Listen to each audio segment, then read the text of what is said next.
Alhamdulillah, wassalatu wassalamu ala habibillah Sayyidina Muhammad Rasulillah sallallahu alaihi wasallam. La hawla wa la quwwata illa billah. Allahumma salli wa sallim ala Sayyidina al-Karim Sayyidina Muhammadin sallallahu alaihi wasallam wa ala alihi wa sahbihi wa man tabi'ahu bi ihsan ila yaumiddin. Amma ba'du.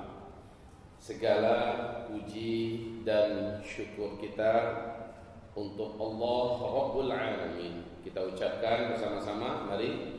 Alhamdulillah bi ni'matihi tatimmus shalihat. Artinya adalah segala pujian bagi Allah, berkat nikmat Allah kita semua dapat mengerjakan dan menyempurnakan semua amalan-amalan yang saleh. Yang kedua, kita di hari yang baik ini, di awal bulan Zulhijjah ini, menyampaikan salam kita kepada Sayyidina Muhammad dan salawat kita. Ayo sama-sama.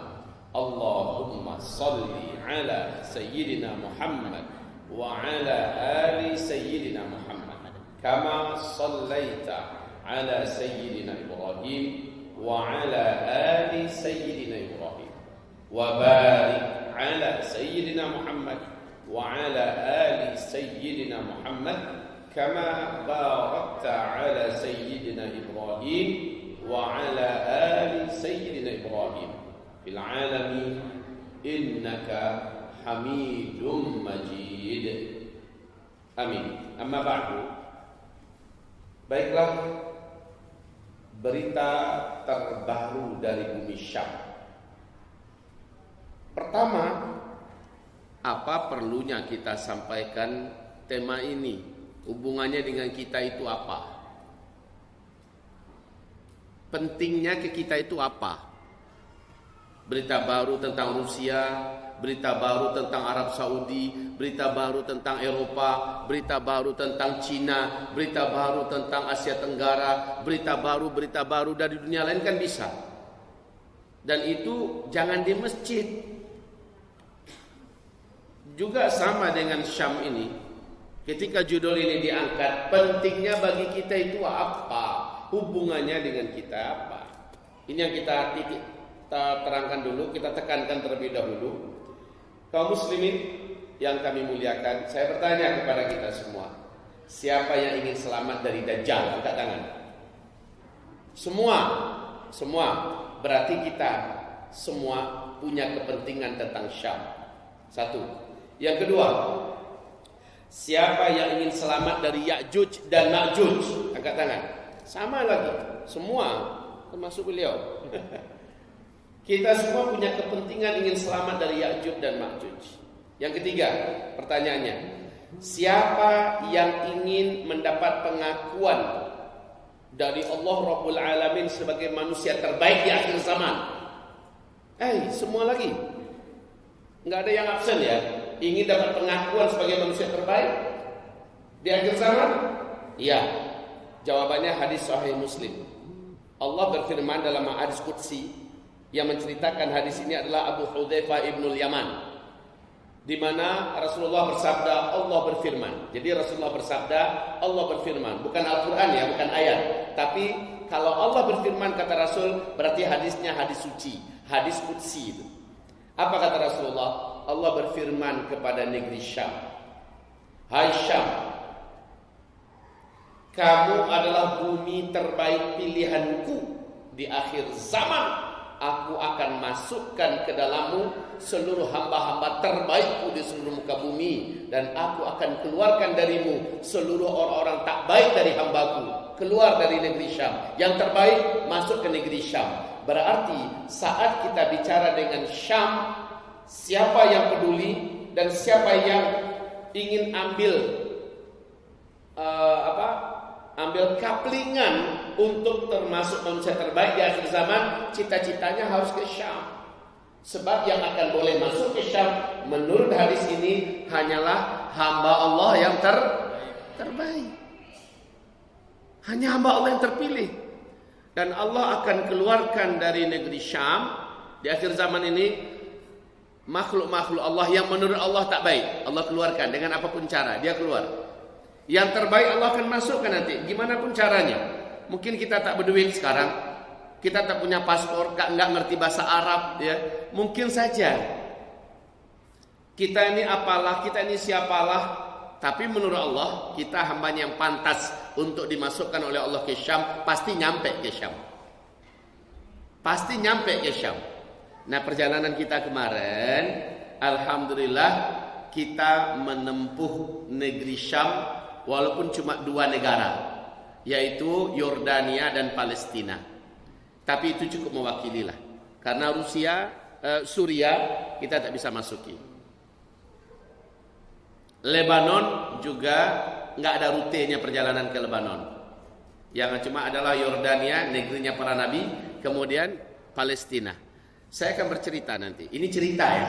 Sekaligus cerita ini terkait dengan iman. Makanya siapa yang mendengarkan kajian pada siang hari ini dianggap yang beruntung, langsung live, langsung menyaksikan dan punya harapan, lalu mencocokkan diri, memantaskan diri untuk menjadi salah satu hamba Allah yang terbaik, yang terpilih untuk ditarik oleh Allah ke negeri Syam bila mau. Ya, bila mau. Kalau mau ada syaratnya. Syaratnya apa? Ikuti dan simak terus. Saudaraku, hamba-hamba Allah yang kami muliakan, tanggal 21 kami terbang ke Jakarta. Saya tak menyangka, saya pikir jamaah yang akan berangkat kurang lebih 65 orang, itu pikiran saya ya.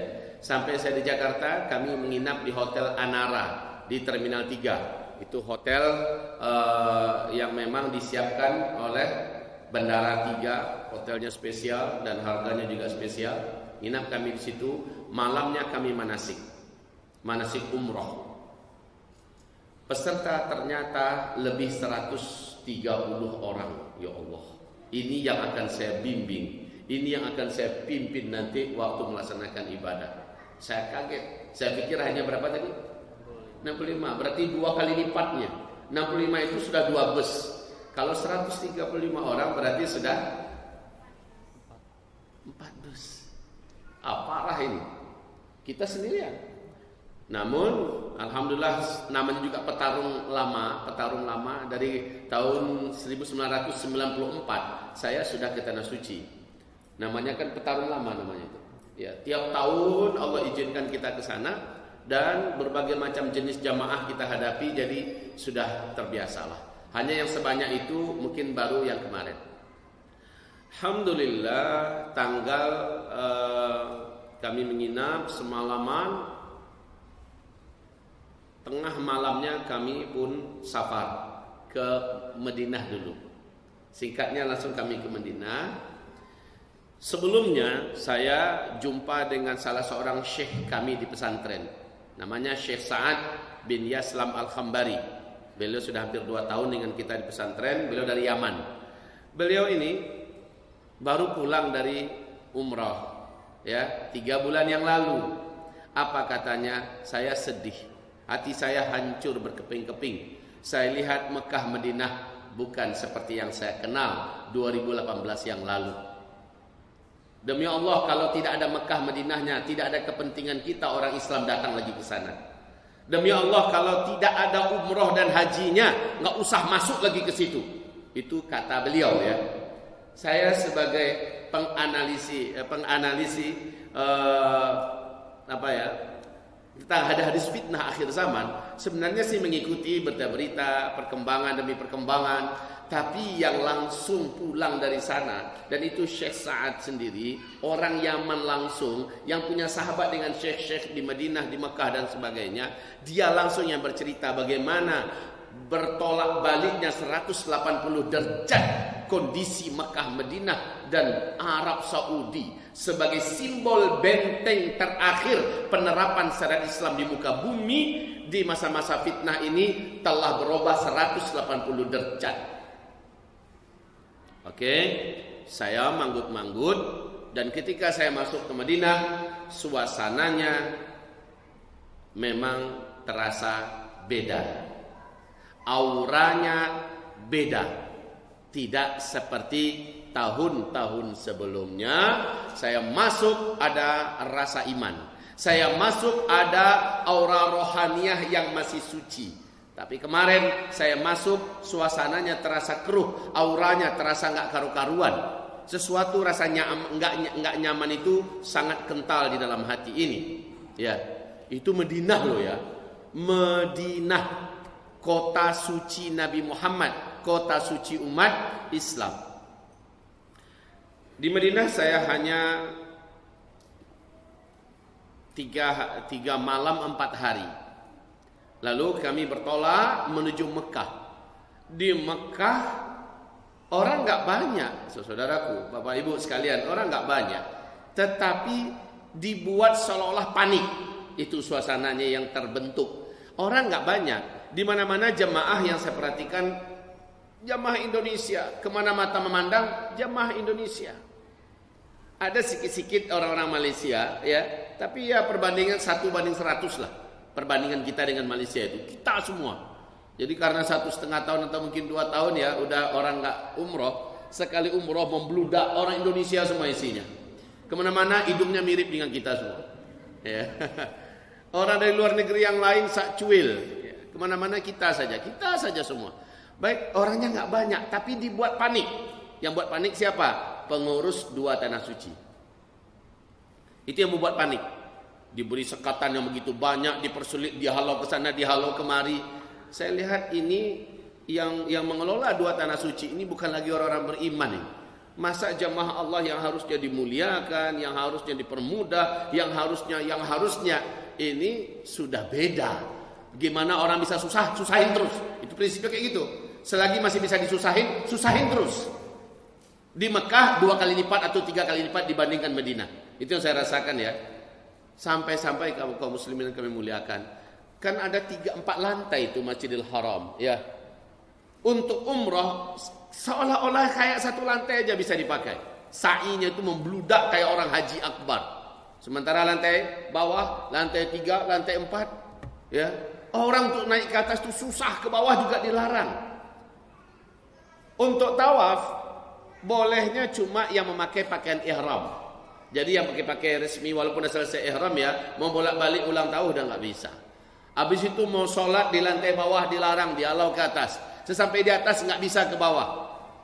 Baik Bapak Ibu, singkatnya alhamdulillah Allah mudahkan kami. Alhamdulillah Allah berikan suasana dan nuansa yang gregetnya lumayan ya dalam hal kami beribadah. Saya maksimal dalam membimbing jamaah, lalu tepar sikit.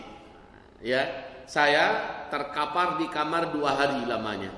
Ya, sakit Bapak Ibu. Tapi karena Jumat, mau nggak mau tetap harus ke masjid. Lantai bawah itu masih kosong. Tapi kami dihalaunya ke lantai kedua. Kami naik lantai 2, alhamdulillah pakai eskalator ya, naik ke lantai 2. Setelah itu di lantai 2 kami dihalau ke sana, dicegat pakai pagar di sini, dihalau ke situ. Saya sakit loh ya. Saya sakit, saya berusaha cari tempat di mana yang agak sedikit dekat lah, tapi nggak bisa. Terpaksa harus jauh dan akhirnya dapat tempat duduk. Ya, menggigil badan saya, ada kipas angin, ada AC, terpaksa harus sholat di situ. Habis Jumat saya masuk balik ke kamar hotel, kami di Zamzam Tower ya, posisinya alhamdulillah. Kemudian saya nikmati sakit lagi 2 hari 1 malam sakit full, dan kemudian Allah sembuhkan dengan izin Allah Subhanahu wa taala. Besoknya kami pun berangkat ke Yordania. Jadi jemaah yang lain masih tinggal. Saya dengan jemaah yang ke-4 negara, Arab Saudi, Yordania, Palestina dan Mesir, kami terbang tanggal 28 ke Yordan, ya. Di Yordania ini, wahai Bapak Ibu, ini salah satu negeri Syam. Coba tolong sebutkan pada saya ada berapa saat ini pecahan negeri Syam. Dulu namanya cuma Syam, sekarang udah pecah. Ada berapa? Ada 4 negara, sebutkan. Lebanon, Palestina, Yordania, Syria, ya. Ini 4 negeri ini Allah sebutkan dalam Al-Qur'an, a'udzubillahi minasyaitonirrajim. Bismillahirrahmanirrahim. Subhanalladzi asra bi'abdihi lailan minal masjidil haram ilal masjidil aqsa. Lanjut. Alladzi barakna apa? Haulahu, dari Masjidil Haram ke Masjidil Aqsa, yang kami berkahi negeri-negeri sekitarnya. Masjidil Aqsa kan di Baitul Maqdis, Palestina. Negeri-negeri sekitarnya apa? Yordania, Lebanon, dan Suriah. Inilah Syam yang Allah berkahi. Maka negeri Syam, negeri yang Allah sebutkan dalam Al-Quran sebagai negeri yang Allah berkahi. Dan ini negeri penentu pemenang akhir zaman, negeri Syam. Ini negeri penentu, negeri pemenang di akhir zaman. Oke, saya cerita sekarang tentang Yordania. Bapak Ibu yang kami muliakan, pemandangan pertama yang saya temukan di Yordania, negerinya tenang, adem, udaranya juga enak, pemandangan alamnya asik. Untuk seluruh Timur Tengah, boleh kami katakan Syam memang sangat menarik. Buminya, konturnya, alamnya, udaranya paling spesial. Kalau kita masuk ke sana itu ada rasa nggak mau keluar. Ya, yang saya pernah masuki baru Yordania dan Palestina.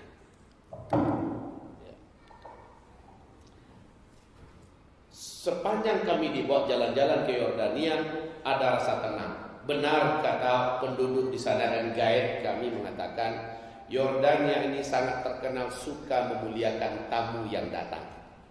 Sangat memuliakan tamu, sangat menghormati tamu. Jadi kalau kita datang ke sana itu, kita merasa tersanjung ya, kita merasa terhormat.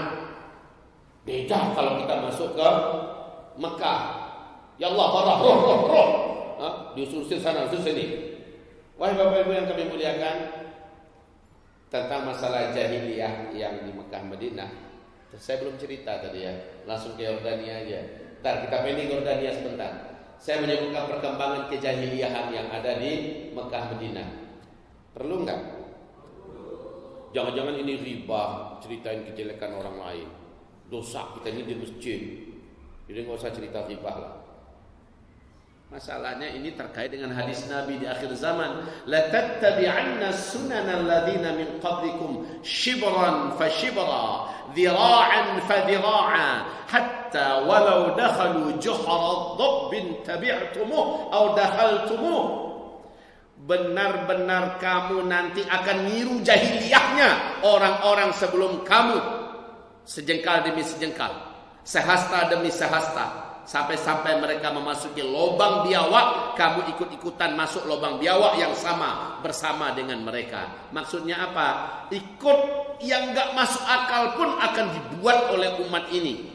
Dan Nabi mengatakan itu, pelaku terakhirnya adalah Arab Saudi. Kalau Uni Emirat Arab sudah lama jahiliyah, udah lama ngikutin Amerika Eropa, betul tidak? Uni Emirat Arab, jangan ceritalah tentang negeri itu. Itu sudah menjadi Teksasnya Timur Tengah, ya. Bahkan sudah menjadi jantung maksiatnya dunia sekarang, Uni Emirat Arab.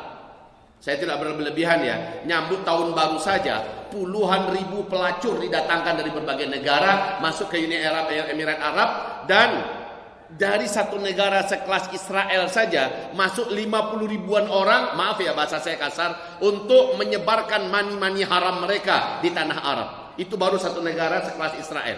50 ribuan orang masuk menyambut tahun baru. Belum lagi dari negara lain yang juga melacur di Uni Emirat Arab. Pelacurnya dari Rusia, pelacurnya dari Eropa, dari Thailand, dari Filipina, bahkan ada yang dari Indonesia dan sebagainya. Itu Arab di Uni Emirat Arab.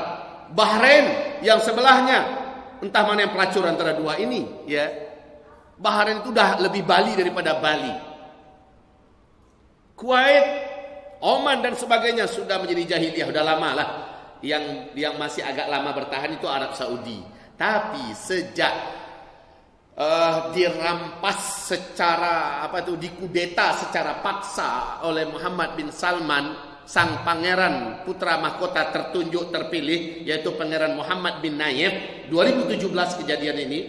Lalu setelah itu oleh Muhammad bin Salman disulap Arab Saudi menjadi murtad hari ini, menjadi liberal hari ini, menjadi sekuler habis hari ini. Terang-terangan beliau beberapa bulan yang lalu di depan media televisi nasional dan internasional berkata, seluruh negeri Arab saya pastikan 5 tahun yang akan datang menjadi Eropa baru. Kan begitu katanya, menjadi Eropa baru. Artinya semua apa yang ada di Eropa ada di sini, bahkan lebih hebat di sini. Semua maksiat yang ada di Eropa akan ada di sini. Pada bulan April 2021 juga di depan televisi diwawancarai, hanya berjarak 1,5 meter dengan presenternya. Beliau diwawancarai dan beliau berkata, semua hadis sahih dari Nabi Muhammad saya tolak, katanya. Semua hadis sahih, mau Sahih Bukhari, mau Sahih Muslim, mau Sahih apa saja perawinya, saya tolak. Dia nggak terima. Yang dia terima cuma Al-Quran dan beberapa hadis mutawatir. Betapa orang ini terang-terangan menunjukkan kemurtadannya. Nggak bisa, bahasanya harus kayak gitu lagi. Kenapa bisa begitu? Satu hadis sahih saja ditolak. Sepakat seluruh ulama Ahlussunnah wal Jamaah mengatakan orang ini sudah batal syahadatnya, keluar dari Islam. Lah ini seluruh hadis sahih ditolak. Kayaknya iblis harus berguru kepada dia. Bapak, Ibu, hamba-hamba Allah yang kami muliakan.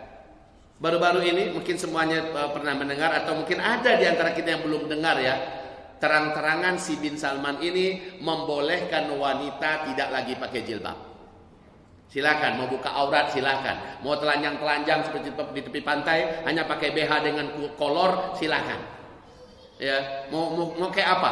Sekarang masuk hotel, mau berdua-duaan, nggak pakai buku nikah, nggak penting, silakan masuk.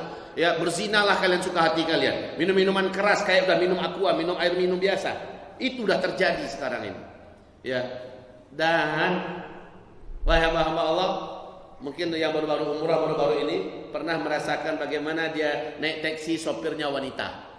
Ada yang baru pulang umrah enggak? Naik taksi sopirnya wanita. Ini dibenarkan di masa si bin Salman ini. Ya. Kemudian, baru saja ada kejadian seorang sopir wanita nabrak orang mati di tempat. Lagi diproses tuh, mau diapain itu kasusnya itu? Ya namanya juga wanita yang sebenarnya ditakdirkan oleh Allah otaknya setengah daripada otak laki-laki, kesigapan dan kesiagaannya di lapangan itu tidak secakapnya laki-laki, ya. Marah, Bu? Kan memang begitu. Kadang-kadang lapusin kanan beloknya kiri. Ya kan itu sering ya. Jadi kelalaian wanita yang macam ini disuruh ngurus urusan lapangan. Sekarang di mana-mana sudah biasa mengurus hotel segala macamnya wanita yang urus, nggak pakai jilbab nggak lagi di kasus, nggak lagi diproses.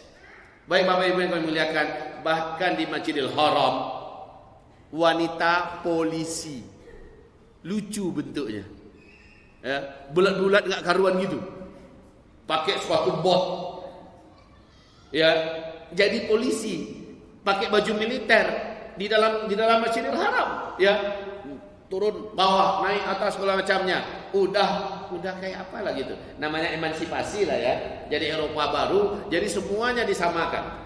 Baiklah, saya merasa sekali lagi di Mekah Madinah tidak merasakan suasana yang nyaman dan aman. Tapi beda saat kami masuk ke negeri Syam pertama, Yordania, perasaan aman langsung menyelimuti masuk dalam hati. Kami keliling.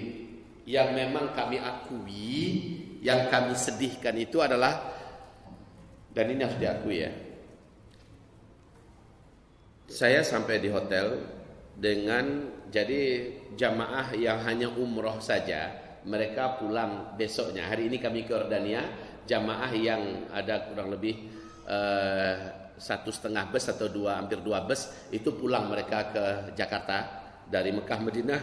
Sementara selebihnya berangkat bareng saya 80-an orang ke Yordania. Sementara yang dari Jakarta udah standby pula jamaah yang cukup besar berangkat ke Yordania. Jadi ketemu dengan saya di Yordan. Baik, pemandangan pertama yang saya lihat, masuk kami ke hotel di Yordania. Di hotel itu sepanjang jalan dari airport sampai ke hotel, kami tidak menyangka kalau kami masih di Timur Tengah.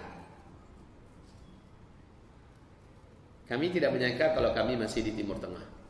Kenapa? Karena memang benar, andalan pertama negeri itu pemasukan negaranya dari pariwisata. Maka dari berbagai negara masuk dengan pakaian-pakaian super mini. Itu kelemahannya kalau negara mengandalkan pemasukan utamanya adalah dari wisata. Otomatis dari berbagai negara segala macam budaya boleh masuk tanpa ada larangan. Mau bawa alkohol, mau bawa apa, dan pakaiannya bagaimana. Mulai dari airport sampai hotel pemandangannya begitu. Bahkan saya sampai terkejut dengan istri. Kami buka lift ya, pas lihat macam ada hantu kuntilanak mewah. Hantu kuntilanak mewah macam mana ceritanya nih? Ini koper-koper kami masuk dalam lift. Ya. Tiba-tiba pas kita buka liftnya, berhenti di lantai kami buka, sudah ada seorang wanita nongkrong di atas koper kami. Wanita itu hanya memakai baju tipis, ya. Dan maaf ini sekali lagi maafkan saya cerita apa adanya. Dia hanya memakai kutang dengan celana dalam, bajunya putih tipis kayak pelacur begitu, ya. Duduk di atas, sementara orangnya tinggi langsing, cantik, ya, pakai make up lengkap lah segala macamnya. Saya dan istri hampir baca na'udzu bikalimatillahi tammat min syarri ma khalaq. Habis itu saya tutup lagi, liftnya lanjut jalan.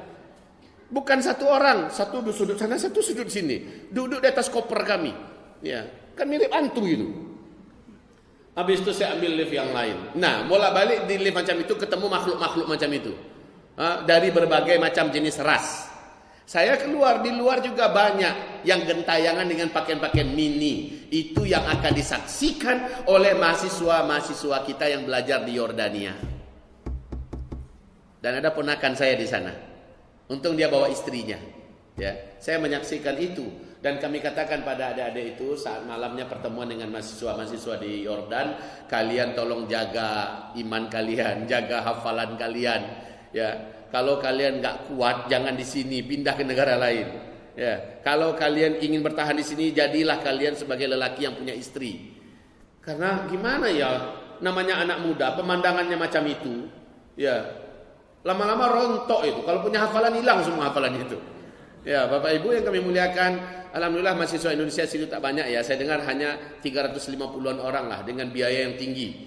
Bayangkan 1 dinar Yordania itu harganya dibandingkan dengan dolar $1,5 senilai 1 dinar Yordan. Berarti kan kuat mata uangnya itu. Bandingkan dengan kita $1 14.500-an. 14.500-an. Situ 1 dinar $1,5. Berarti kan kuat mata uangnya. Tapi biaya hidup juga mahal di situ. Oke. Bagian sisi yang ini bagi saya tak heran. Memang seluruh Syam hari ini telah ternoda. Cuma hadis Nabi yang kita baca awal-awal tadi tak lama lagi akan jadi kenyataan. Anak-anak mudanya banyak yang sudah hanyut dalam pergaulan seperti Barat dan Eropa. Karena sudah sekian lama Yordania menjadi negeri wisata. Jadi, tapi keramahan mereka pada kita tetap tinggi ya. Mereka tetap ramah, mereka tetap santun. Masjid hanya boleh buka untuk sholat 5 waktu saja. Habis sholat selesai tutup masjidnya. Kecuali masjid-masjid di kampung-kampung yang di pedalaman baru masih boleh dan ada aktivitas. Kalau enggak yang lain enggak boleh. Itu di Yordania. Kami berkunjung ke tempat-tempat bersejarah, ke tempatnya makamnya para nabi-nabi, dan terakhir kami di hari terakhir kami berkunjung ke Gua Pemuda Kahfi. Kami berkunjung ke Gua Pemuda Kahfi. Tahu tidak Bapak Ibu? Yang ikut dengan kami jamaahnya macam-macam. Ada bapak-bapak yang udah tua, ya, kemana-mana didorong pakai gerobak, pakai ya kursi roda kok gerobak pula. Pakai kursi roda dibawa dari Indonesia.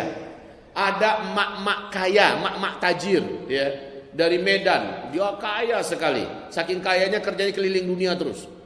Baru aja pulang dari Turki udah ke Palestina. Sementara dia kepleset di Turki sehingga engselnya yang sebelah kanan atau sebelah kiri itu kata dokter pecah ya. Harusnya nggak bisa jalan, tapi dia kekeh. Saya mau akhir hayat saya pernah menyentuhkan kaki saya di Masjidil Aqsa katanya. Sehingga dia nekat berangkat ya, dan dia pakai tongkat. Ya, jadi gitu kalau punya duit harus manfaatkan, tapi itu yang baik. Nah, emak ini bertekad saya harus menyampai ke sana. Masya Allah nih ibu ini keren banget. Ya, setiap kali kita menyampaikan, "Noh, ini butuh bantuan," dia langsung tuh, "Cop, sekian dolar." Namanya juga orang kaya. Saya yakin kalau ibu kaya semua pasti kayak gitu baiknya. Amin. Ya. Boros kan ibu itu. Ternyata banyak bapak-bapak jamaah kami yang juga cukup boros. Saat kami isyaratkan sedikit, "Bapak Ibu, ini Masjidil Aqsa, kotak infaknya di sana." Langsung mereka berduyun-duyun ke sana. Mereka masukkan duitnya. Itu orang ada seringanya duitnya itu. Main masukkan aja, Bu. Nah, itu yang untuk Gaza, Bapak Ibu. Wah, langsung luar biasa jemaah-jemaah ini. Saya lihat mereka adalah mewakili orang beriman ya, insya Allah. Karena nggak banyak orang berani ke Aqsa, nggak banyak. Apalagi keluarganya nakutin, ya. Janganlah lagi perang di sana itu, lagi tumpah darah segala macamnya. Nanti saya sebutkan rahasianya. Masih boleh saya cerita nih? Silakan. Ini cerita terus nih, karena Bapak Ibu yang kami muliakan, ini pengajian atau apa berkisah sih, bercerita. Saya katakan ini terkait dengan masa depan kita dan iman kita. Oke.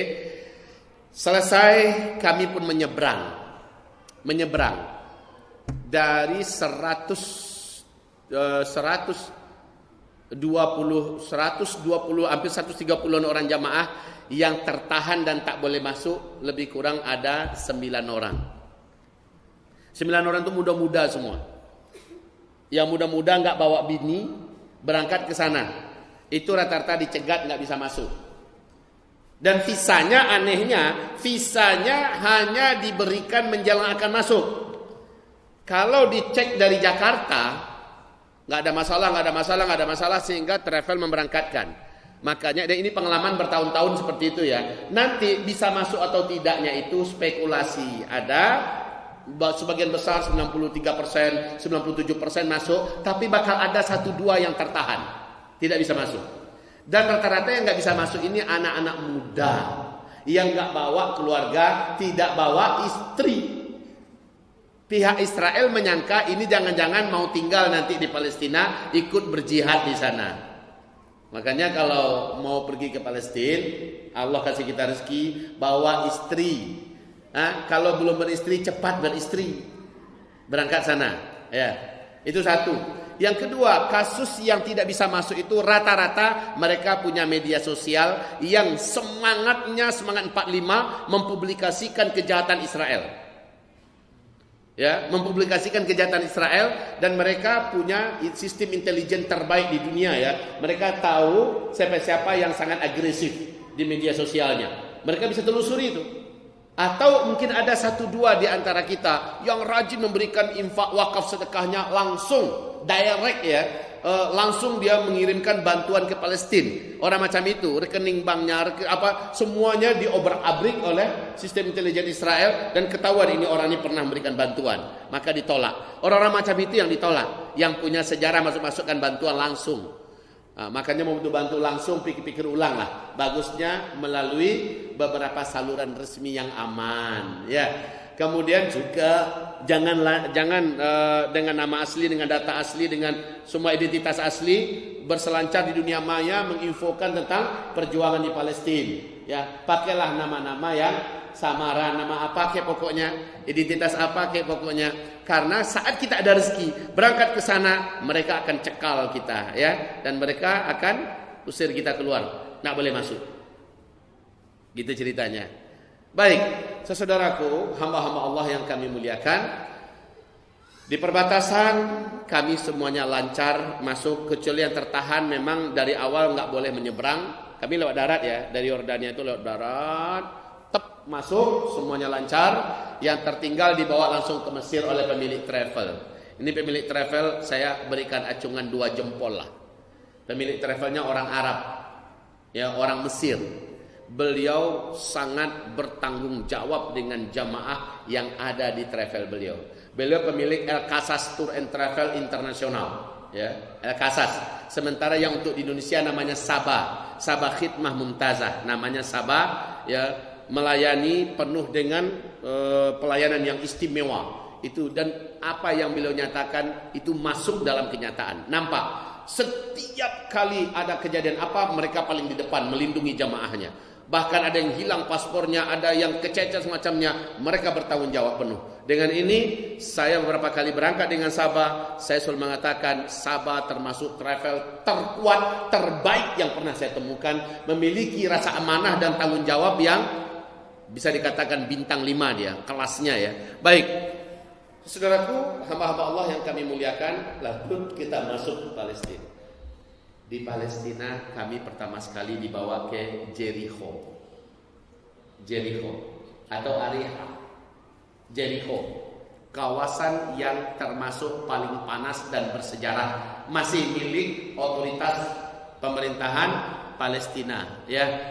Masuk kami ke Jericho, jalan-jalannya masih agak jelek, kemudian tapi subur, ya. Subur sekali Palestina itu, indah kami masuki. Dan dari awal kami sudah katakan pada jamaah, sumber pemasukan utama penduduk ini adalah adanya orang luar Muslim masuk belanja di sini. Jadi tolong jamaah niatkan dari luar sana belanja di sini, dari situ sumber pemasukan mereka. Mereka terjajah, Pak. Ada spidol. Nah, ini gimana Bapak kita yang di belakang, bisa nggak ke sana biar bisa lihat?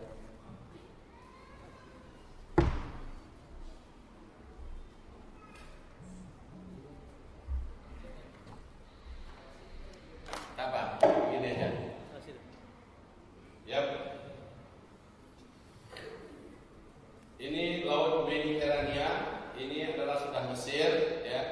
Ini terusan Suez, dan ini Sudan. Terus, ya.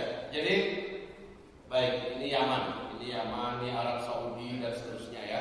Ini Syam, Lebanon, Yordania, Suriah dan Palestina. Palestina itu di sini. Strategis betul memang Palestina ini. Nah, kaum muslimin yang kami muliakan, oke, dari seluruh Palestina, ya, maka sekarang ini paling-paling yang masih dikuasai oleh otoritas pemerintah Israel Palestina hanya tinggal 8% saja lagi. Tinggal 8% saja lagi. Ketika Donald Bebek berkuasa di Amerika Serikat, nah, Bebek yang satu ekor itu menentang arus dunia yang menolak, tetapi namanya negara superpower. Ketika dia tetapkan bahwa ibu kota Amerika Serikat, ibu kota Israel sudah pindah ke Baitul Maqdis, lalu kedutaan besarnya dipindah ke Baitul Maqdis. Sejak itu resmi Baitul Maqdis jatuh ke tangan Israel, ya, tangan Yahudi. Sejak itu kaum muslimin yang kami muliakan, maka seluruh kawasan pinggiran ini, jadi hamba-hamba Allah yang saya muliakan, seluruh kawasan pinggiran ini,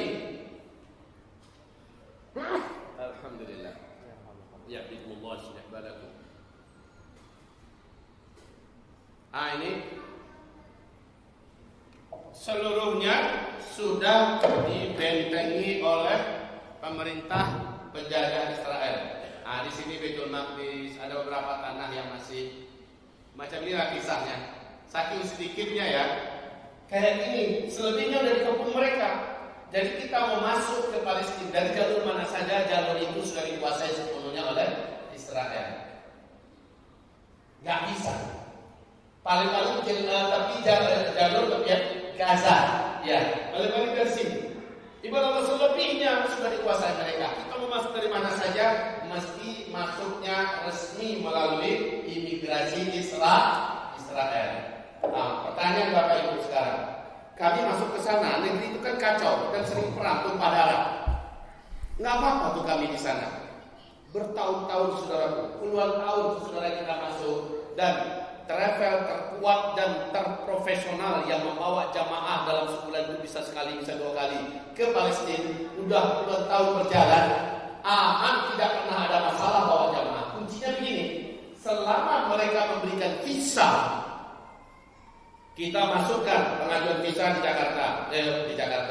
Mereka kan tidak ada kantor diplomat bersama kita kan, tapi ada hubungan yang bisa ditebus oleh Kasas Tour and Travel ini. Saat mereka membenarkan untuk masuk, lalu kita diberi visa tempel berbentuk kertas ya, visa berbentuk kertas, pertanda mereka menjamin keamanan kita.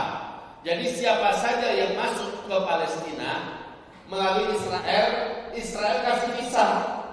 Di satu sisi itu wibawa bagi Israel, di satu sisi ya, wibawa bagi Israel. Wibawa gimana? Secara tidak langsung sebenarnya kita itu kayak ngakui bahwa Israel lah pemilik area ini. Kan kita minta visa dari mereka, ya. Lalu mereka kasih visa. Itu satu sisi. Di sisi ini mungkin kita marah ya. Kami tak akui. Itu kata kita. Kalau tak akui ya jangan masuk. Akui atau tidak akui, kita butuh untuk Masjidil Aqsa. Makanya mau tak mau kita lewat ke negeri yang sedang berkuasa di sana, yaitu Israel dalam hal ini. Masuklah kita. Kalau kita sudah dikasih visa, otomatis mereka menjamin keamanan kita. Gitu loh ya. Masuk. Paling 1, 2, 3 orang yang boleh masuk itu. Yang masuk itu dijamin oleh mereka, Bapak Ibu. Kita tidak akan diapa-apain. Bahkan kita termasuk ya, mereka kawal, mereka lindungi ceritanya gitu ya. Jadi jamaah mau berangkat ke Palestina jangan cemas.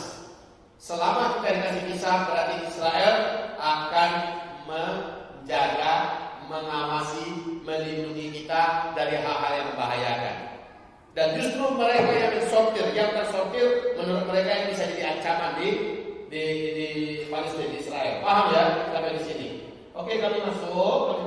Nah, daerah-daerah yang dikuasai oleh Israel seluruhnya, wahai saudaraku, menjadi daerah yang disulap makmur luar biasa. Jalan rayanya cantik, mewah, 4 jalur. Gedung-gedung yang dibangun standar dunia di Eropa, cantik-cantik. Di kawasan ini disulap oleh mereka menjadi sangat cantik dan indah. Sementara kawasan kita masuk kawasan Palestina, ya, itu kayak penjara terbesar di dunia, Pak. Kita masuk kawasan yang dikuasai oleh Palestina, ada tanda batas itu, bendera atau plat merah, itu berarti ini kawasan yang masih dikuasai oleh otoritas Palestina. Itu mulai jalannya berlubang, mulai rusak, ya, instalasi airnya, listriknya bermasalah. Pokoknya agak-agak jauh tertinggal lah, seperti siang dan malam. Jauh tertinggal di siang dan malam. Sementara yang ini, Allah, perumahan-perumahan mewah mereka buat. Jutaan rumah mewah jadi secepat-cepatnya jadi. Dengan kualitas pembuatan terbaik tertinggi. Mereka punya sumber daya, mereka punya fulus yang luar biasa. Mereka punya pakar dan ahli. Dan mereka buat ini menjadi tempat yang sangat nyaman, Pak. Jadi kalau kita lihat dari dekat, para penjajah ini kok bisa membangun semewah ini, bisa membangun semegah ini, bisa membangun sehebat ini. Itu kata kita. Tapi awas, ini kabarnya. Ini kabar terbaik sebenarnya. Coba marah tidak Bapak Ibu ketika tanah Palestina sekarang sudah hampir seluruhnya dikuasai Israel? Marah tidak? Marah tidak? Marah tidak? Marah. Dan mereka bangun bangunan hebat-hebat. Marah tidak? Marah tidak? Ya, kok diam? Mereka bangun hebat-hebat. Siapapun yang masuk ke sana nggak nyangka kalau itu Palestina. Mungkin akan nyangka itu adalah Melbourne, Sydney. Ya, dibuatnya mewah, indah, taman-taman wisatanya standar internasional. Dia buat, pokoknya siapa yang masuk ke sana, ke kawasan-kawasan Palestina yang berkuasa Israel, benar-benar akan menyangka ini bukan Palestina. Pertama memang kontur bumi bumi-buminya yang indah, udaranya yang hebat, airnya yang melimpah, pokoknya semuanya serba keren, apakah dibangun dengan segala macam fasilitas yang sangat hebat. Saya katakan, bangun terus, alhamdulillah. Ya Allah, terima kasih ya Allah. Israel membangun sebanyak-banyaknya, bangun terus. Mereka datangkan para ahli, para pakar membangun, duit sebanyak-banyaknya mereka tumpahkan, mereka curahkan, dan mereka panggil orang Yahudi seluruh dunia. Sini, tempat tinggal dah siap, fasilitas dah siap, sarana infrastruktur dah siap, sini semuanya. Waktu perang Rusia Ukraina, lebih 2 juta orang Yahudi meninggalkan Ukraina, masuk ke rumah dah siap. Masuk kalian. Saya tepuk tangan. Yes! Bangun terus, buat terus. Kenapa begini? Kok saya senang? Jawab. Kenapa saya senang mereka membangun? Ada yang bisa jawab? Ini ada hadiah nggak? Udah nggak ada lagi? Udah nggak ada lagi. Atau ini jadi karena dia? Ada yang bisa jawab tidak? Jangan tim media saya jangan jawab. Ada yang bisa menjawab kenapa saya senang Yahudi membangun sejadi-jadinya di Palestina?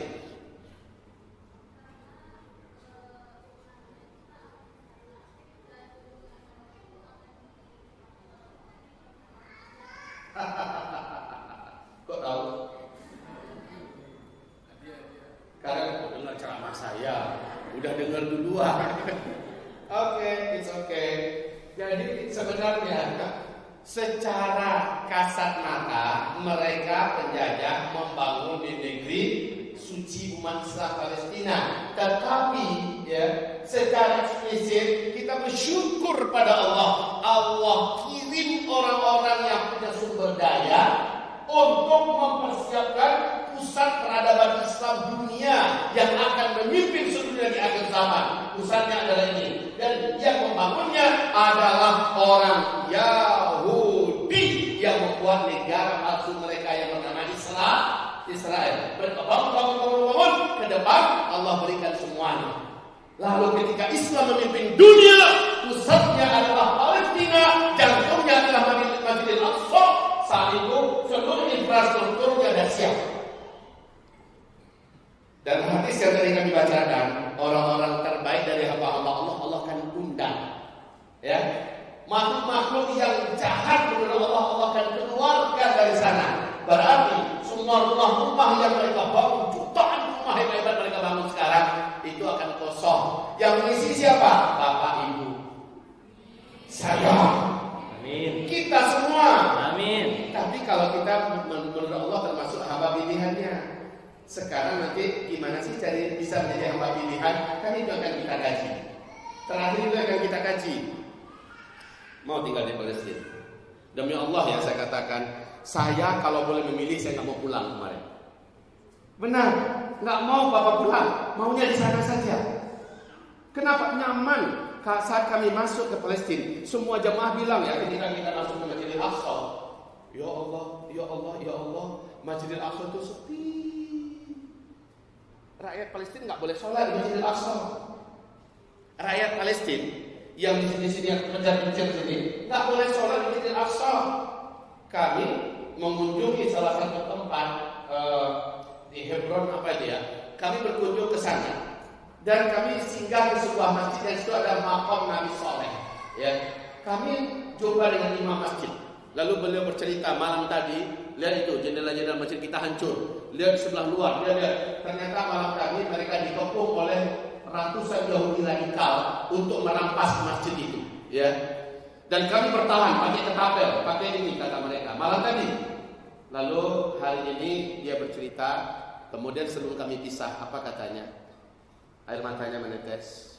Tolonglah wahai para tetamu Allah, wahai orang-orang yang datang menjenguk kami dan saudara kami yang jauh di Indonesia, doakan kami dan saya sudah 33 tahun tidak bisa sholat di Masjidil Aqsa.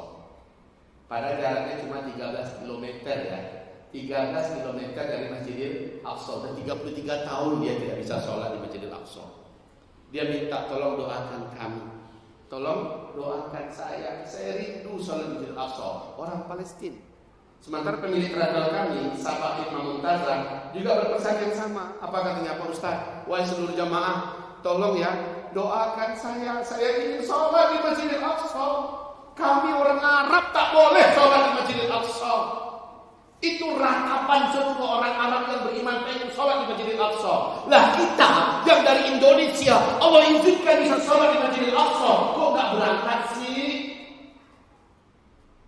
Kok gak berangkat? Kita bisa dari Indonesia. Apa sih istimewanya kita kok Allah izinkan? Kenapa orang-orang Arab yang Masjidil Aqsa itu tetanggaan dengan mereka gak bisa? Allah gak izinkan. Sementara kita bisa. Baik. Tentang Masjidil Aqsa, satu ya.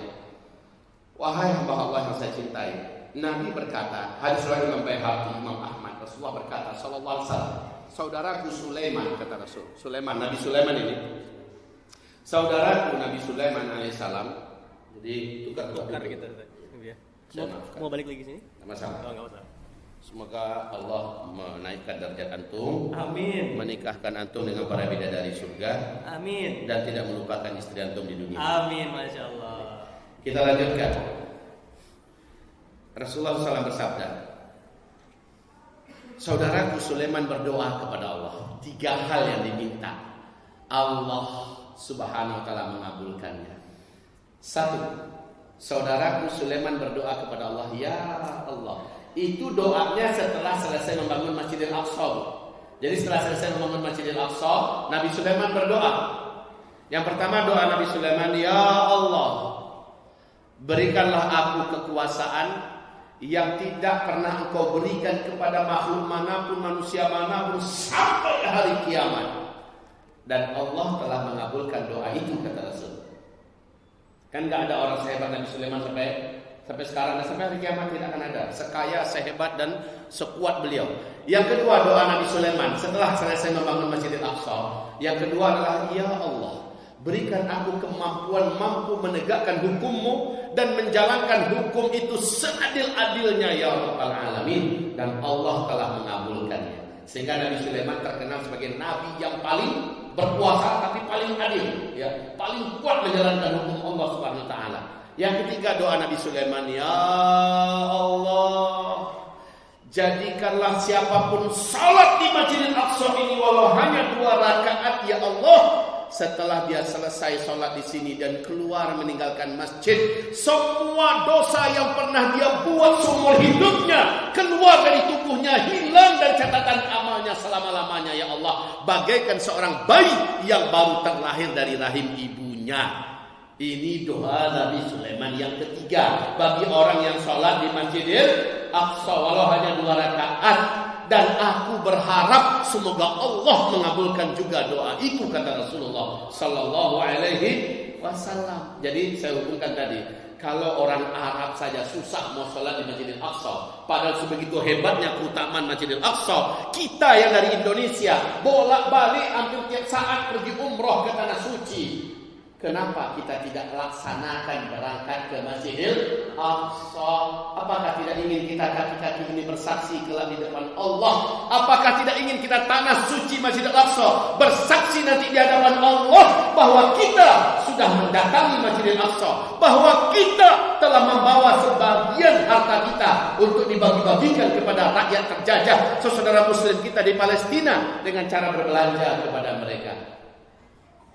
Jadi Bapak Ibu yang kami muliakan, berazamlah, berjanjilah, bertekadlah kita akan ke Masjidil Aqsa. Amin, insyaallah. Berazam. Ini kalau ada izin dari Allah. Bulan Februari 2023 yang akan datang, tepat Isra Mi'rajan ini.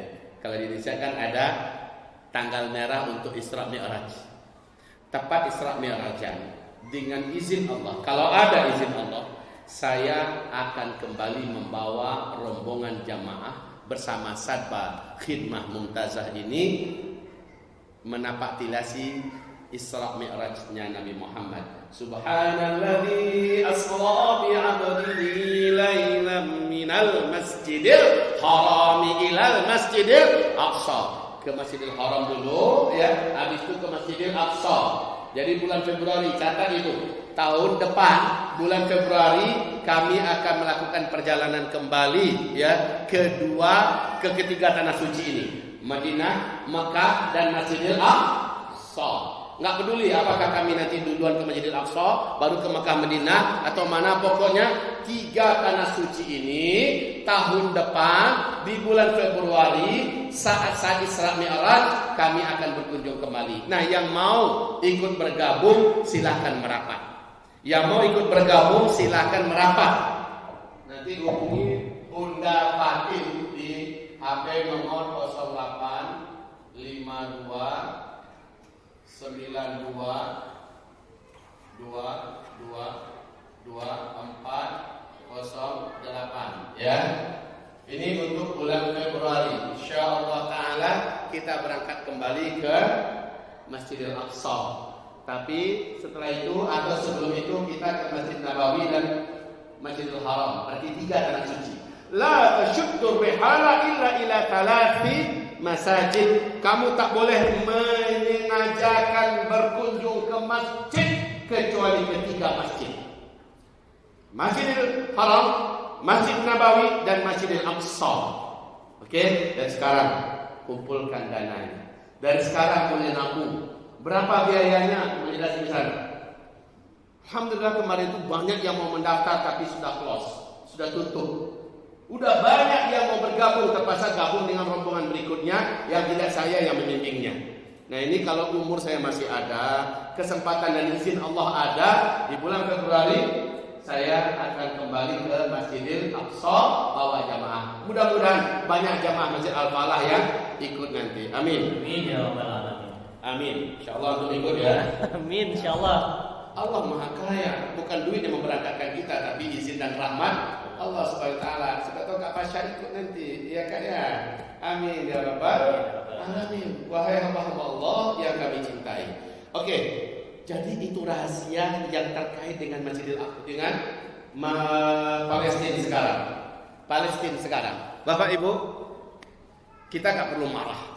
Bahkan saya katakan, mungkin mana Ibu tadi yang menjawab dengan benar? Mana dia? Mana? Ibu dikasih judul apa di YouTube itu oleh tim media kami? Apa judulnya? Kalau nggak salah, saya minta agar dikasih judul Terima Kasih Israel. Itu saya mungkin diganti oleh media kita judulnya atau apa? Thanks for you, oh Israel. Gitu saya kasih ini ya. Terima kasih Israel. Kenapa? Mereka membangun tempat yang ke depan akan dijadikan oleh Allah sebagai pusat peradaban khilafah Islamiyah. Di pemimpinnya adalah Imam Al-Mahdi. Letaknya di Palestina. Yang menyiapkan lokasinya, infrastrukturnya dan segala-galanya adalah Yahudi sekarang.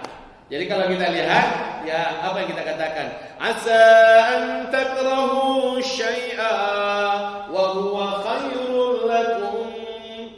Mungkin kamu membenci sesuatu padahal itu baik buat kamu. Wa asa an tuhibbu syai'a wa huwa syarrul lakum. Wallahu ya'lamu wa antum la ta'lamun. Mungkin kamu menyukai sesuatu padahal dia buruk untuk kamu. Allah Maha mengetahui, kamu tidak mengetahui. Jadi kita nggak tahu rahasia apa. Kok kenapa Yahudi petentang petenteng di sana ya? Kita sekarang ini benci melihatnya padahal dia baik untuk kita. Ya, dia sedang membangunkan tempat untuk tempat tinggal kita. Untuk tempat tinggal kita.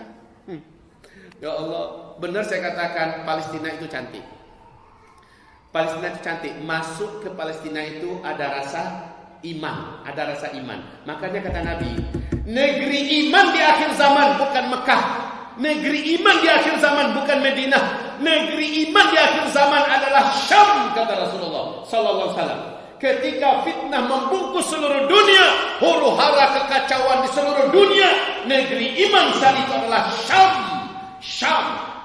Rasul bersabda, di tengah malam aku melihat dari bawah bantalku ditarik sebuah tiang berupa cahaya Mataku melihat dan menelusuri kemana? Ternyata itu menuju ke negeri Syam. Aku bertanya kepada malaikat Jibril, apa itu? Tiang itu ke atas makin lama makin membesar dan menimbulkan cahaya yang sangat besar, dan terus dibawa ke negeri yang itulah negeri Syam. Aku bertanya pada Jibril, wahai Jibril, itu apa? Jawaban malaikat Jibril, ini adalah iman wahai Muhammad. Iman di akhir zaman letaknya adalah di negeri Syam. Aman di akhir zaman adalah di negeri Syam. Hanya orang-orang beriman yang akan datang dan berkumpul di negeri Syam. Ketika semua dunia kacau, ketika semua dunia perang, ketika semua dunia bencana, musibah, ketika semua dunia berdarah-darah, kelaparan, negeri yang paling aman, negeri yang paling tentram, negeri yang paling kuat adalah Syam. Dan jantungnya adalah Palestina, intinya adalah Baitul Maqdis, Masjidil Aqsa. Allahu Akbar. Amin. Mau pindah ke sana? Mau tinggal di sana? Saya katakan kalau boleh memilih, sekarang saya nggak mau tinggal di Indonesia. Kalau boleh memilih. Sebab apa? Ya, tapi sekarang kan nggak bisa sekarang. Jangan sekarang pula pindah, Bu. Salah, bukan sekarang. Jual tanah, jual rumah, pindah ke Palestina. Bahasa Arab aja nggak beres. Ya, jangan sekarang pindah. Sekarang masih dikuasai oleh perintah Rasulullah. Hijrah ke Palestina itu adalah saat khilafah Islamiyah dikumandangkan di Masjidil Aqsa. Hadis Sahih Muslim dari Abdullah ibnu Hawalah. Rasul berkata, wahai ibnu Hawalah, bila engkau mendengar khilafah Islamiyah sudah dikumandangkan di Masjidil Aqsa di akhir zaman, hijrahlah kamu ke sana. Itu negeri yang paling aman saat itu, negeri yang paling makmur saat itu, negeri yang paling sejahtera saat itu. Sementara dunia, bahkan Madinah saja sudah kacau balau, hancur lebur. Jadi Nabi berkata, saat Masjidil Aqsa dikumandangkan di dalamnya khilafah Islamiyah, saat itu seluruh dunia sedang kacau dan berdarah-darah. Sekelas Madinah Al-Munawwarah saja sedang berdarah-darah dan porak-poranda, kacau balau. Saudaraku, maka ini terkait tentang saya, bapak, ibu, saudara-saudari. Kalau ini terjadi di zaman kita, dan insya Allah ya, kalau ini terjadi di zaman kita, pertanyaan terbesarnya, apakah di antara kita ada yang akan Allah panggil ke sana nanti? Jawabannya Allahu a'lam. Siapalah saya? Apalah saya? Saya tahu persis kelemahan diri saya. Kan gitu jawaban kita pada diri kita. Saya tahu benar siapa saya, dosa-dosa saya. Saya malu menatap diri saya sendiri. Saya tidak punya sesuatu yang bisa saya banggakan di depan Allah. Seharusnya setiap kita ngomong kayak gitu loh ya. Saya tidak punya amalan yang bisa dibanggakan di hadapan Allah. Terhadap Islam, sudah berapa banyak kontribusi saya untuk Islam selama ini, sehingga saya layak dipilih oleh Allah. Apalah saya? Siapalah saya? Mestinya gitu loh ngomongnya pada diri masing-masing. Setiap kita lah ya. Apalah saya untuk dipanggil oleh Allah? Siapalah saya? Ibadah juga kadang berjamaah, kadang tidak. Kadang tepat waktu, kadang tidak. Saya masih begitu malas untuk sholat sunat rawatib qabliyah. Sering banyak habis sholat langsung buka handphone, bukannya zikir, bukannya berdoa, lalu sholat sunat ba'diyah. Jarang saya ke majelis-majelis ilmu, pemalasnya minta ampun. Siapalah saya? Apalah saya? Di jam-jam tahajud saya banyak absen. Di jam-jam tahajud saya tidak di atas sajadah.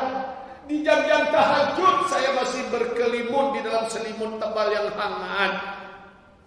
Pada waktu duha Allah tidak temukan saya di atas sajadah. Siapalah saya? Apalah saya? Sehingga layak dipanggil oleh Allah. Saya sadar di hari Senin, hari Kamis saya tidak terdaftar dalam catatan Allah orang yang berpuasa Senin, Kamis lillahi ta'ala. Siapalah saya? Setiap ada penggalangan dana yang keluar dari kantong saya selalu sacuil, warnanya yang pucat-pucat, itu pun sudah lusuh, leseh, recehan yang masuk. Siapalah saya? Saat ada acara Islam membutuhkan kita tampil, kita tidak termasuk yang hadir di situ. Kita tidak terdaftar di antara orang yang bersama-sama saat Islam membutuhkan suara kita. Siapalah saya? Merenung kita Bapak Ibu, siapalah saya ini? Sehingga saya merasa berhak untuk dipanggil. Siapalah saya?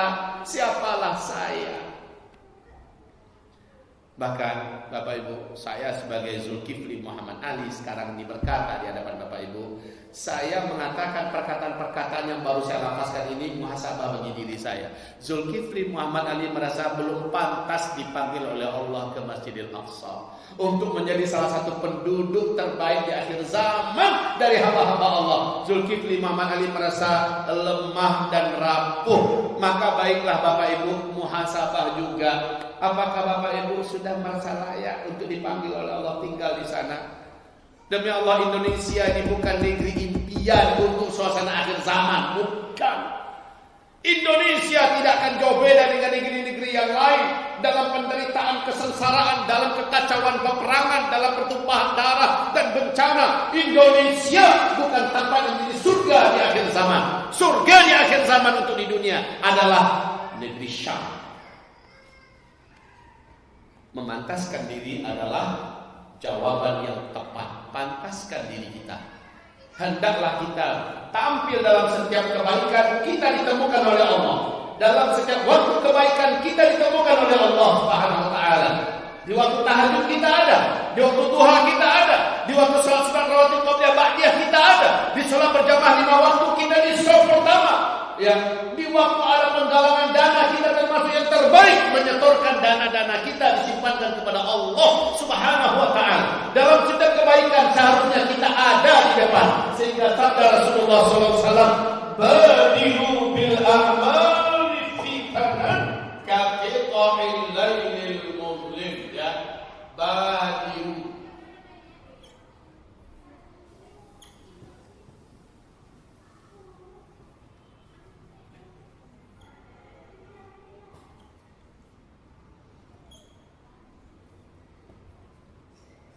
Badiru, berlomba-lombalah kamu dan terang-teranganlah dengan berlomba-lomba memperbanyak amalan-amalan soleh saat masa-masa fitnah sedang melanda. Kafita'il lailil muzlim. Walaupun fitnah itu sudah seperti potongan-potongan malam yang sangat gelap, pada saat itu kamu jangan ragu, terang-teranganlah memperbanyak amalan soleh.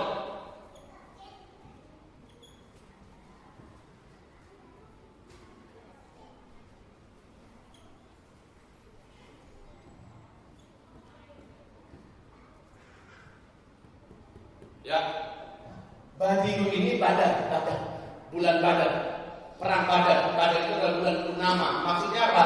Terang-teranganlah kamu seperti terangnya bulan purnama di malam yang nggak ada awan, nggak ada kabut, terang benderang beramal soleh. Ketika dunia dibungkus oleh fitnah, saat itu kamu terang-terangan beramal. Jadi jangan malu-malu. Orang terang-terangan sekarang ke di mana-mana. Walaupun yang disaksikannya nyanyian. Walaupun yang disaksikannya adalah video-video lawak atau mungkin saja gin-gin dan sebagainya, apalagi yang tak baik, mereka terang-terangan. Sementara kita terang-terangan mendengarkan murattab, apa malunya kita? Orang terang-terangan untuk menyanyikan yang nyanyi. Kenapa kita tidak terang-terangan membacakan ayat-ayat Allah saat di waiting room menunggu pesawat, saat kita di menunggu mobil atau sebagainya? Kenapa tidak terang-terangan? Orang terang-terangan untuk nyumbang buat konser musik, terang-terangan untuk mendirikan tempat-tempat maksiat, terang-terangan menyumbang dengan dana. Kenapa kita tidak terang-terangan pula menyumbang untuk pesantren, menyumbang untuk masjid, menyumbang untuk keberangkatan calon-calon dai dan ulama kita berangkat ke Timur Tengah belajar ke sana? Kenapa tidak terang-terangan? Badiru, terang-teranganlah kamu. Ini saatnya amalan harus terang-terangan. Jangan malu-malu. Nanti saya dibilang iya, bela nggak jadi. Lalu nggak jadi beramal. Padahal kita Nabi Badiru, terang-teranganlah kamu beramal. Terang-terangan.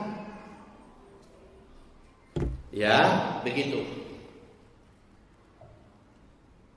Jadi hamba-hamba Allah yang dipilih oleh Allah, yang dipanggil oleh Allah untuk menjadi hamba-hambanya di akhir zaman adalah orang yang setiap kali ada waktu kebaikan, dia ada dalam kebaikan itu. Itu yang saya maksud. Setiap kali ada panggilan untuk membela Islam, dia termasuk di antara orang yang menurut Allah tercatat.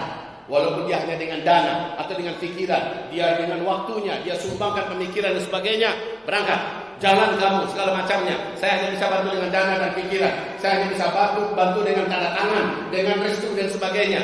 Ya, atau kalau perlu dia langsung dengan hartanya dan dengan fisiknya, dia ikut terjun ke lapangan untuk menyuarakan Islam. Dia ada di tengah kebaikan, setiap kali kebaikan itu terbuka peluangnya. Ini Musas termasuk di antara yang peluang kebaikannya di acara-acara begini, membuat acara, menyelenggarakan suksesnya acara, lalu mereka menjalankan acara, ikut menyimak acara, mereka dalam kebaikan ini ada di sini. Sebaiknya Musas juga di waktu tahajud ada di depan Allah. Sewaktu duha juga ada di depan Allah. Waktu Senin Kamis ada di depan Allah. Ketika menjadi istri, dia menurut Allah termasuk wanita yang dipuji-puji Allah di langit sana. Dia istri yang solehah, yang sangat memuliakan rumah tangga dan suaminya. Ada kalian para Musas harusnya. Jadi Musas wanita muslimah sadar akhir zaman, ya.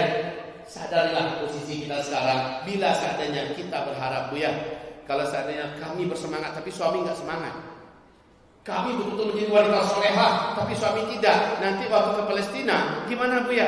Nggak mungkin kami tanpa muhram. Allah punya cara, Allah punya agenda khusus buat orang yang menurut Allah istimewa. Allah punya cara sehingga wanita ini punya muhramnya. Bisa jadi mendadak Allah jadikan suaminya hijrah total, tobat secara maksimal. Bisa jadi seperti itu. Atau secepatnya Allah pisahkan wanita ini dari suaminya yang tak baik, lalu Allah datangkan suami yang lebih baik, dan dengan suami itu Allah berangkatkan dia. Allah punya cara. Ibu-ibu juga begitu. Yang sekarang suaminya entah di mana limbahnya, ya, kita di masjid, dia di diskotik, bisa jadi. Allah alam ya. Bisa jadi Allah kayak tadi, Allah jadikan dia tobat nasuha, tahu dengan cara-cara yang ajaib lainnya, sehingga Bapak Ibu akhirnya dipantaskan oleh Allah berangkat ke sana. Intinya sekarang persiapkan diri menjadi orang yang menurut Allah layak dan pantas. Jangan hitung-hitungan duit. Kami nggak ada duit, kayaknya nggak bisa ke Palestina. Bukan itu yang memberangkatkan kita menjadi warga negara orang-orang beriman di akhir zaman, yaitu bumi Syam. Kalau di Syam itu terserah, mau di Yordania kita nanti, mau di Lebanon, mau di Suriah, semuanya adalah tempat yang sebenarnya paling nyaman, paling indah, dan paling aman, ya, paling makmur ketika seluruh dunia sedang merintih dan berdarah-darah. Demikian mungkin tausiah kita. Kita ada waktu untuk diskusi tanya jawab. Paling lama waktu kita hanya sampai jam 11. Paling lama ya. Kalau ada yang mau tanya jawab, silakan diajukan tanya jawabnya. Jika tidak ada, kita berdoa bersama. Masya Allah, jazakallah khairan jazaa. Ini luar biasa pengalaman dari Buya yang sudah mengunjungi negeri Syam, ya. Jadi bukan hanya sekedar cerita telenovela, tapi kita memang sudah mendengarkan langsung dari beliau yang sudah hadir dan merasakan seperti apa negeri Syam, dan bahkan dibandingkan negeri Arab itu jauh sekali ya Buya.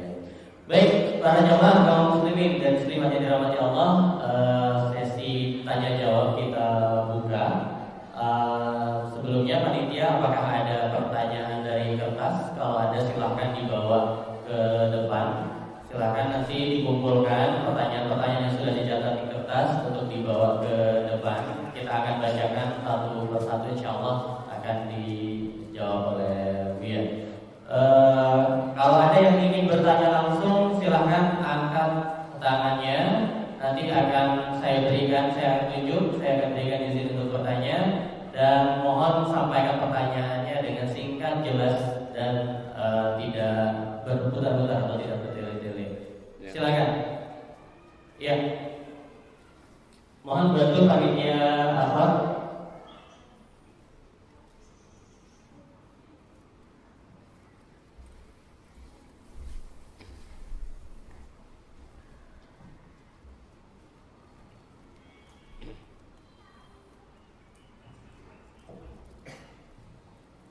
Assalamualaikum warahmatullahi wabarakatuh. Waalaikumsalam. Ustaz, saya mau bertanya, bagaimana mengenai hadis bahwa Madinah dan Mekah tidak akan tersentuh Dajjal? Sedangkan tadi Ustaz menyampaikan bahwa akan terjadi porak-porandan di sana. Terima kasih. Assalamualaikum warahmatullahi wabarakatuh. Waalaikumsalam warahmatullahi wabarakatuh.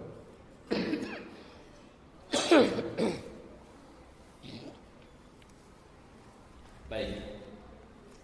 Ada 4 masjid di muka bumi yang Dajjal Allah haramkan bisa memasukinya, dan ada 2 negeri yang Allah haramkan Dajjal bisa memasukinya. 4 masjid itu adalah Masjid Nabawi, Masjidil Haram, Masjidil Aqsa, dan masjid di Wadi Muqaddas Tua, yaitu yang ada di perbatasan antara Mesir dengan Palestina ya. Nah sekarang udah jadi milik Palestina, udah jadi milik Mesir. Jadi begini, di Tursina itu masjid di Tursina termasuk masjid yang Dajjal tidak Allah izinkan bisa masuk, itu ya. Dan ada dua negeri yang Dajjal Allah haramkan bisa masuk. Negeri itu hanya Mekah dan Madinah. Berarti Palestina Dajjal bisa masuk, bisa. Dajjal bisa masuk ke Palestina. Dajjal bisa masuk ke Suriah, Lebanon, Yordania. Baik, lalu apa hubungannya dengan yang kita ceramahkan tadi? Penjelasan kami begini. Bahwa saat kekacauan dan fitnah di muka bumi, kalau menurut hadis Nabi yang tadi kita bacakan, yang betul-betul digaransi pasti aman, pasti dijaga dan dilindungi hanyalah Syam. Adalah Syam. Sementara kata Nabi, Madinah saja nanti kacau, berdarah-darah, ribut, penuh fitnah. Itu Madinah. Makkah pasti lebih kacau lagi. Ya, artinya seluruh negeri selain Syam akan kacau. Berarti negeri yang patut untuk kita jadikan tempat hijrah yang direkomendasikan Nabi di akhir zaman hanyalah Syam. Paham ya? Nabi tidak merekomendasikan Mekah Madinah itu tempat hijrah. Kalau Mekah Madinah itu untuk selamat dari Dajjal. Sementara urutan kajian kita itu adalah satu dukhon. Masih ingat nggak ini? Yang kedua apa?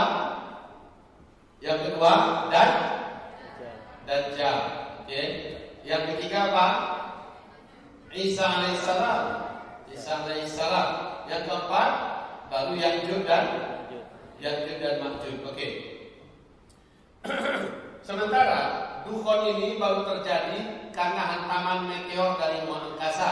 Demikian dalam Al-Quran dalam hadis, hantaman meteor menimbulkan dukhon. Meteor ini kapan terjadi? Ketika penguasa Mekah Madinah sudah menghalalkan musik, mendatangkan wanita-wanita penyanyi dan meminum minuman khamar, dan itu sudah mereka lakukan sekarang. Berarti harusnya tak lama lagi meteor menabrak bumi, terjadi dukhon, baru Dajjal. Kan ini ceritanya ya, baru Dajjal. Nah, hari-hari fitnah yang dimaksud di sini,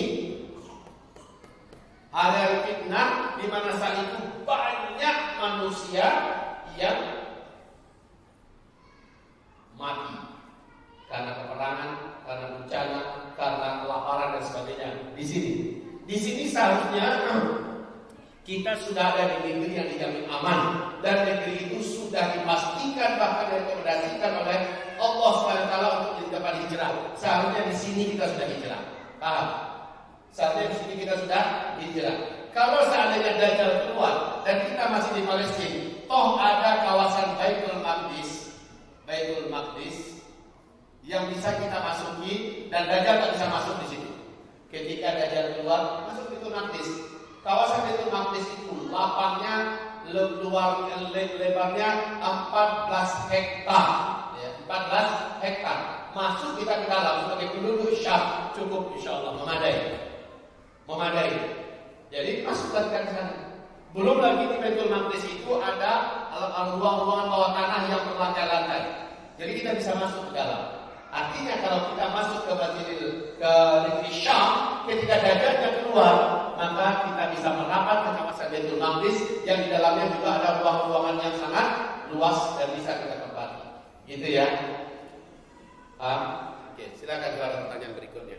Baik, Masya Allah. Jadi tidak berseberangan dan tidak bertentangan ya, tetap sejalan hadis yang disampaikan tadi.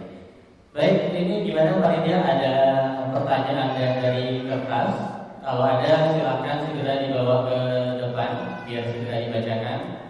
Sambil menunggu ada lagi kira-kira yang ingin bertanya langsung, tafadhol, saya berikan lagi kesempatan.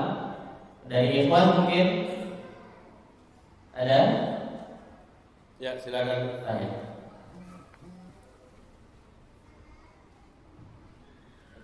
Bismillahirrahmanirrahim. Ustaz, saya ingin bertanya tadi dari Ustaz terkait tentang Palestina adalah tempat yang dimana tadi sudah dikuasai oleh Israel, maksudnya orang Yahudi. Di situ kan sudah dibangun infrastruktur segala macam ya. Dari kajian-kajian sebelumnya saya mendengar bahwa tadi juga dikatakan kita akan pindah ke sana ketika zamannya Imam Mahdi. Nah, jadi kan di zaman Imam Mahdi ini katanya di situ sudah teknologi sudah tidak ada. Nah, apakah pas kita pindah itu ya semua yang dibangun Israel itu masih ada atau tidak? Bagus, saudara, pertanyaan yang bagus, dan saya yakin pasti akan ada yang bertanya. Jadi khilafah Islamiyah nanti diumumkan di Baitul Maqdis sebelum Imam Mahdi muncul. Sebelum Imam Mahdi muncul. Kalau nggak salah di pengajian kita terakhir di sini ada saya uraikan tentang rahasia penaklukan Afghanistan sekarang oleh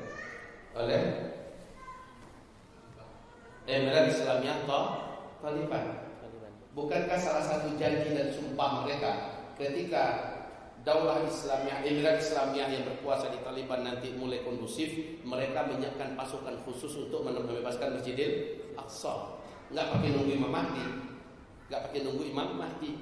Jadi satu-satunya peluang yang akan mampu membebaskan Masjidil Aqsa itu nanti adalah saat mujahidin terbaik, terkuat dan tak terkalahkan dari negeri Khurasan atau Afghanistan ini bergabung dengan mujahidin yang ada di Palestina, dan juga merapat mujahidin yang ada di Kaukasus, Chechnya, dan mujahidin yang ada di Suriah, nanti persatu semuanya dan pergi membebaskan Masjidil Aqsa. Karena cita-cita terbesar umat mujahid hari ini adalah membebaskan Masjidil Aqsa supaya dikumandangkan khilafah Islamiyah kembali. Awas ya. Sementara keributan yang akan terjadi antara blok timur dengan blok barat kayaknya sudah tidak bisa lagi diamankan dan diakurkan. Rusia, Cina, dan Iran dan negeri berkuasa lainnya sebelah timur sudah semakin merapat secara diplomatik, secara militer, secara ekonomi, dan semuanya semakin merapat. Sementara hegemoni barat yaitu Amerika dan Eropa makin lama makin kabur, makin melemah. Sementara mereka melihat bila mereka tidak membela diri, Timur akan berkuasa dan kekuasaan superpower dunia akan dimiliki kembali oleh Timur, dan ini akan dibiarkan oleh Barat. Pada akhirnya hadis Sahih Bukhari Muslim terjadi. Blok Timur dan blok Barat bergabung dan perang, dan kamu akan membebaskan Masjidil Aqsa. Saat mereka gaduh, mana ada kepedulian yang begitu besar tercurahkan lagi kepada Israel. Sementara suntikan dana militer terbaik selama ini dari Amerika dan Eropa. Paham ya? Saat mereka gaduh dengan blok timur, itu Rusia, Cina dan sebagainya, maka perhatian terbesar mereka tercurah kepada blok timur. Maka Israel tidak akan banyak diperhatikan lagi. Saat itu mujahidin dengan kekuatan yang sangat tangguh memerdekakan Masjidil Aqsa dan menghabisi semua orang Yahudi. Paham? Rahasia terbuka di sini ya. Oke, kalau begitu diumumkan khilafah Islamiyah. Saat diumumkan, negeri yang betul-betul kokoh adalah Palestina dan sekitarnya. Saat itu dunia kacau di mana-mana. Maka seluruh mujahidin dan orang terbaik bersatu di Syam semuanya, termasuk antum nanti. Amin. Amin ya rabbal alamin. Amin ya rabbal alamin, termasuk kita. Amin ya rabbal. Amin ya rabbal alamin. Faham ya sampai di sini? Oke, baik. Mudah-mudahan ini terekam dengan baik dan yang menyimak juga paham. Begitu jalurnya, begitu kronologisnya di masa depan, insya Allah. Amin. Silakan kalau ada pertanyaan yang lain. Baik, masya Allah. Lanjut ya, silakan, kita masih punya sedikit waktu, mungkin 2 pertanyaan lagi ya Bu ya. Ya silakan dari akhwat atau ikhwan, ada lagi yang ingin menambahkan? Satu ikhwan, satu akhwat. Satu ikhwan, satu akhwat. Iya, silakan Ibu, tolong panggilin.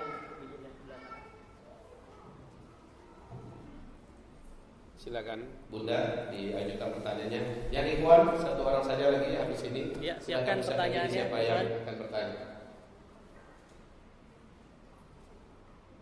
Oh, sudah ditulis Bu ya. Ya, bagus. Sudah dalam bentuk tulisan ya. Tolong dibacakan. Ya. Silakan. Apakah Rusia atau Ukraina itu yang dimaksud dalam surat Ar-Rum atau Bani Rum? Insyaallah ya. Saya sudah jawab sebenarnya, dan kajian itu cukup panjang lebar. Ini termasuk kajian yang hampir saja dilarang di YouTube ya. Kenapa? Saya bongkar habis-habisan siapa Rusia, siapa Ukraina dan seterusnya. Saya bongkar habis-habisan. Hampir 2 jam ya. Kalau nggak salah sejam 45 menit saya ngaji di Jakarta, dan itu saya wajibkan untuk dimasukkan ke YouTube secara lengkap. Nggak boleh nggak boleh dipotong supaya lengkap infonya. Jadi secara garis keras secara garis besarnya bukan itu yang dimaksud. Rusia bukan termasuk dalam kajian Rum yang dibahas Nabi di akhir zaman. Rum tetaplah Eropa dan Amerika. Gitu ya, itu garis besarnya begitu. Ya. Ya. Oke. Baik. Yang Ikhwan sudah ada yang menyiapkan pertanyaan ya terakhir sebelum kita mintakan Buya untuk memimpin kita berdoa. Ya. Ada yang Ikhwan? Gak ada? Masya Allah, sepertinya sudah paham semua ya Ikhwan. Dan sudah sabar mau pindah ke Syam ya Buya. Yang Ikhwan mungkinlah ada satu lagi, silakan. Ya. Ada? Boleh kalau memang ikhwan tak ada yang mau bertanya, kita lemparkan pada akhwan. Iya. Kalau ada. Jika tidak, ya kita sudahi sampai. Iya. Nggak ada?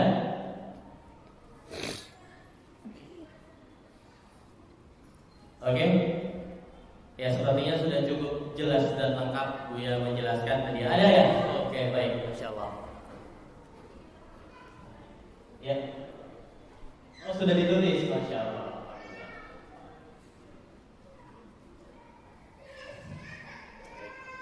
Bismillahirrahmanirrahim. Zikir-zikir apa yang harus dibaca di akhir zaman? Ya. Alhamdulillah. Terima kasih pertanyaan kepada ibu kita. Tadi kemarin itu pernah saya promosikan dan silahkan cari lagi ya. Ada judul buku namanya Zikir Akhir Zaman. Ada judul buku namanya Zikir Akhir Zaman.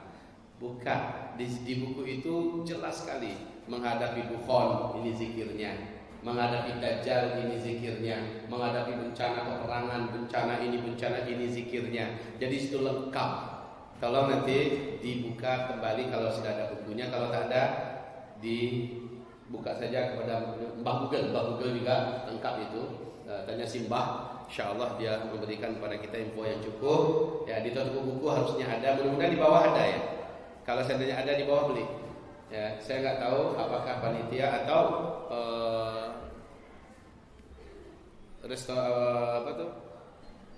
toko di masjid kita ini ada, coba saja ditanya. Demikian mungkin kalau ditanya satu-satu tentang masalah zikirnya banyak dan alhamdulillah sudah ada bukunya. Tolong buku itu saja didapatkan. Kopi kalau seandainya ada yang punya, di kopi dari mereka ada yang punya. Mudah-mudahan saya ada niat, mudah-mudahan bisa terwujud. Nanti saya ingin meringkas ya, jadi buku saku zikir-zikir akhir zaman.